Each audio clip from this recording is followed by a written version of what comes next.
আমার আল্লাহ তাআলা আপনার শরীরের মধ্যে, বডির মধ্যে যে জিনিসগুলো দিয়েছেন, ওই জিনিসগুলো নিয়ে যদি আপনি একটু গবেষণা করেন, চিন্তা করেন, আইরে আমার আল্লাহ তাআলা আমার এত মায়া করে এত সুন্দর সুন্দর হাত দিছে, এত সুন্দর পা দিছে, এত সুন্দর চোখ দিছে, এত সুন্দর কান দিছে, আইরে আমার আল্লাহ তাআলা কত সুন্দর অবয়ব দিয়ে আমাকে বানাইছে। এবং আল্লাহ তাআলা রব্বুল আলামিন বলেছেন আহসানি তাকওয়িম, মানুষদেরকে আমার আল্লাহ তাআলা পৃথিবীর মধ্যে যে সৃষ্টিগুলি আছে সব সৃষ্টি থেকে সুন্দর করে বানাইছে, বলে সুবহানাল্লাহ। আরে মানুষ, আমরা ময়না ফাঁকির জন্য পাগল হয়ে যাই, আমরা টিয়া ফাঁকির জন্য পাগল হয়ে যাই। আমরা কই ময়না ফাঁকি কত সুন্দর, টিয়া ফাঁকি কত সুন্দর। আরে দুনিয়ার জমিনে কত রং বেরঙের ফাঁকি আছে, মানুষে কয় ফাঁকিগুলি সুন্দর, আর আমার আল্লাহ কয় পৃথিবীর জমিনের মধ্যে, আমার সৃষ্টি জগতের মধ্যে মানুষের চেয়ে সুন্দর আর কোন সৃষ্টি নাই। আল্লাহু আকবার বলে। সব সৃষ্টির মধ্যে কোন সৃষ্টি সুন্দর? মানুষ সবচেয়ে সুন্দর। আমার আল্লাহ বলেছেন লাকাদ খালাকনাল ইনসানা ফি আহসানি তাকওয়িম, মানুষদেরকে যে সৌন্দর্যতা আমি দিয়েছি, মাধুর্যতা দিয়েছি, এরকম সুন্দর জিনিস আমি আর কোন সৃষ্টি করি। সম্মানিত ভাইরা, কোন মানুষ যদি নিজের শরীরের মধ্যে যে অঙ্গ পতঙ্গগুলি আছে আমার আল্লাহ তাআলা দিয়েছে, এইগুলো নিয়ে যদি তারা চিন্তা গবেষণা করে আমার আল্লাহ তাআলার শুকরিয়া জ্ঞাপন করে শেষ করতে পারবে না। কথা বলেন ঠিক কি না? আমরা অনেকে আছি রে, অনেকে আছি, অনেকে বলি আল্লাহ আমারে কোনো সম্পদ দেয় নাই, আল্লাহ আমারে কোনো ধন দেয় নাই, আল্লাহ আমারে কোনো দৌলত দেয় নাই। জোরে কোন নাউজুবিল্লাহ, আরে জোরে বলেন নাউজুবিল্লাহ।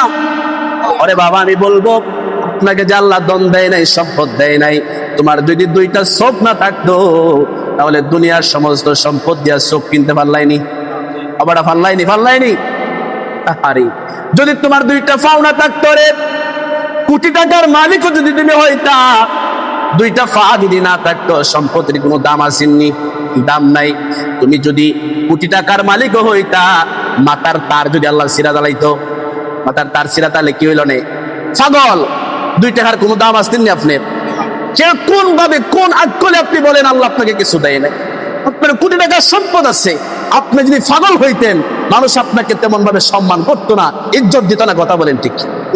আল্লাহ সবকিছু আপনাকে ফিট করে দিয়েছে। আল্লাহ 2টা চোখ দিছে, এই চোখ দিয়ে আমরা কত দূর দেখতে পাইছি।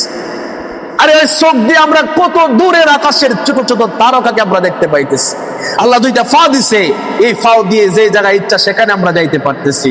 আল্লাহ 2টা হাত দিছে, আরে হাতের মধ্যে আল্লাহর সৃষ্টি কত রহস্য লুকাইয়া রয়েছে। আরে হাতটার মধ্যে দেখেন কতটা জোড়া আছে। আমার আল্লাহ হাত বানাইছিল তো বানাইছিল, এভাবে যদি সুদা করে রাখে দিতে, এইভাবে ভাতের নলা দিতে গেলে এইভাবে আয়া হেল্প হয়ে গেল, এতটুকু নেওয়া যাইল আর নেওয়া যাইল না। ঠিক না? ঠিক বলেন? আমার আল্লাহ কয় আমার বান্দা আমার জগতে থাকবে, আমার নিয়ামত ভক্ষণ করবে, আমার ইবাদত করবে, আমার শুকরিয়া আদায় করবে, আমার বান্দার যাতে কষ্ট না হয়। হাতের মধ্যে দেখেন কয়টা বাংলা দিয়ে আনছে। ঠিক না? ঠিক বলেন? আঙ্গুলের মধ্যে দেখেন কয়টা জোড়া, এখানে একটা আছে তো, এখানে একটা, এখানে একটা, আবার এখানে একটা আঙ্গুলের মধ্যে 3টা-4টা বাংলা দিয়ে দিচ্ছে আমাদের সুবিধার জন্য। ঠিক না? ঠিক বলেন?